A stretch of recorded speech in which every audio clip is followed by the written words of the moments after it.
Egaa daawwattoota keenya akkan waadaa isiniif seenee ture har'as keessummaa kaka'umsa hojii isaa ilaaltanii isinis kaka'umsaan guutamtan qabadhee isiniif dhiyaadheera. Haga dhuma qophii keenyaatti turtii gaarii nu faana qabaadhaa.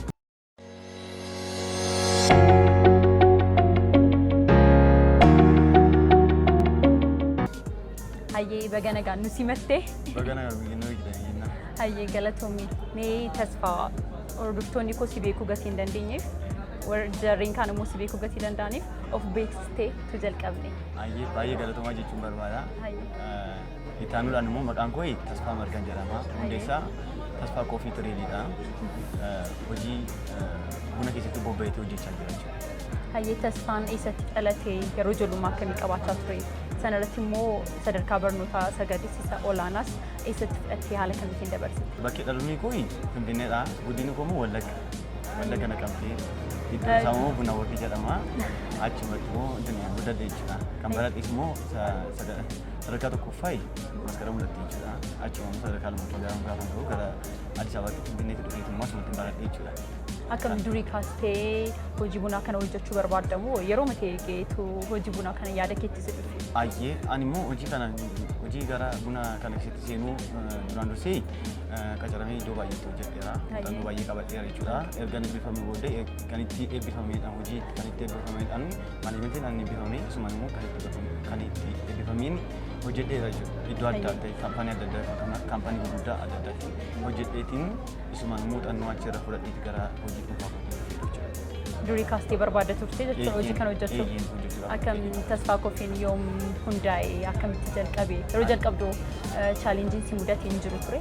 Chaalenjii baay'eetu jira. Chaalenjii sana keessatti seenuu duraa kan hundeeffame 2006dha. Itoophiyaan kalaandara jechuudha. Isuma irratti hundeessinee gaafa hundeessinu hunda isaawuu walqixxaataa miti jechuudha. Walqixxaataa odoo ta'een hunda isaawuu guufuu qaba. Guufuu sana dabarsiniitu amma kan itti jirutti hojjettoota baay'eedhaaf hojii carraa uumneerraa isumas immoo ashoota adda addaa biyya alaa kan gashineetu isuma gosti gochaadhaan immoo magaalaa keessattis immoo gara baadiyyaa keessatti erguudhaaf immoo isumayis kaanneetu gara biyya alaatti erguudhaaf tattaafachaa jirra jechuudha. Jalqabuudhaaf jirra jechuudha. Haala dur beekamaarraa ta'een alatti amma haala adda ta'een faaktee qophaa'ee jira. Haala kamiin jechuun akkamitti jalqabdee haala kana namootaaf akkam jettee himta? Haala kana oliin jalqabiin kun akkuma argamutti isa buna jabanaa gurguraa ture. Gajjadheetiin isa gurgureen maamila baay'ee hooreera. Akkuma maamiltoota baay'eetu jira. Kanaan dura qacarameetu akkuma sirriitti gara waggaa baay'ee kaampaanii adda addaa sinjedheera. Isa taaneetiin immoo gara hojii dhuunfaatti dhufuudhaaf immoo maallaqa hin qabu. Maallaqa wanta hin qabaanneef gajjaneetu hojjechuu nurra jira jechuudha. Gajjaneetu hojjenneetu amma sadarkaa kan itti jirutti geenyeera jechuudha.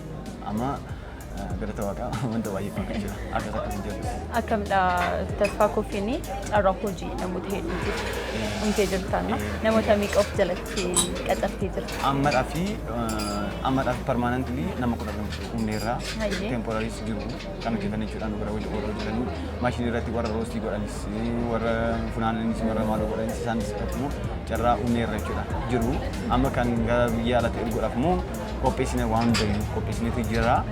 Amma kan gaafa qopheessinus immoo carraa baay'ee hin uumama jenneetu carraa hojii baay'ee uumna jenneetu hojjechaa irraa isatti kaaneetu amma gara intinutti jechaa irraa gara duubatti deebisuu barbaada jechuun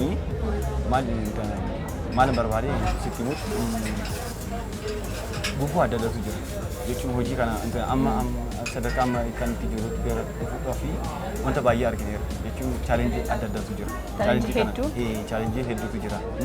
Chaalenjii hedduu kana immoo furuudhaaf immoo mataa keenya kan itti fayyadamni jira. Mana baay'ee kireeffanneetu mana sana keessatti immoo adeemneetu gara bakkee amma kanatti jirutti dhufneerra jechuudha. Jechuun warra kireessanis immoo jedhu jechuudha. Hojii balleessuudhaaf jedhu jechuudha. Kanaafuu chaalenjii hedduu dabarseera. Mana iddoo hedduutti kireeffadhu jechuun ture jettu. Hayyee gaariidha. Namoota biizinasii akka kanaa hojjechuu barbaadaniin maal gorsita cimina akkamii yoo qabaatan wayya jettee yaadda? cimina kana kan jiru hojii mataa isaanii gara hojjechuudhaaf gaafa dhufanii chaalenjii adda addaatti mudda jechuudha. Isa kan solvii godhan mataa isaanii intini amansanii dhufutu jira. Of amansiisanii irra jira. Jechuun chaalenjii akkas jedhee kan hin himamne jira. Chaalenjii adda addaatu jira. Isatti immoo mataa isaanii erga amansanii booddee gad jedhanii hojjechuun achi booda immoo akkuma arginutti immoo badisaniitu hojii mataa isaanii intini jechuudha. Guddisuu jechuudha. Hayyee gara fuulduraatti tasfaarraa maal eegnu?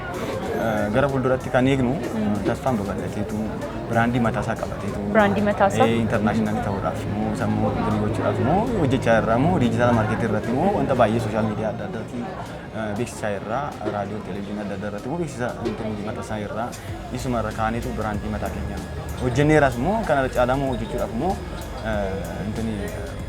dalagaa irra jechuudha. Hayyee tasfaa baay'ee guddaa galatoomii. Hayyee. Egaa daawwattoota keenya akkuma argitanii tasfaan gad jedhee buna jabanaa jalqabuu irraati amma garuu gara kan mataa isaatii biraandii mataa isaa qabatee tasfaa koofii kan jedhu qabatee dhiyaachaa jira. Hundumti keessaniyyuu waan xinnoorraa jalqabdanii waan guddaa gochuu akka dandeessan amantanii wanta keessan jiru akka jalqabdaniif isin jajjabeessaa. Yeroo itti aanu qophii biraan haga wal agarrutti turtii gaarii.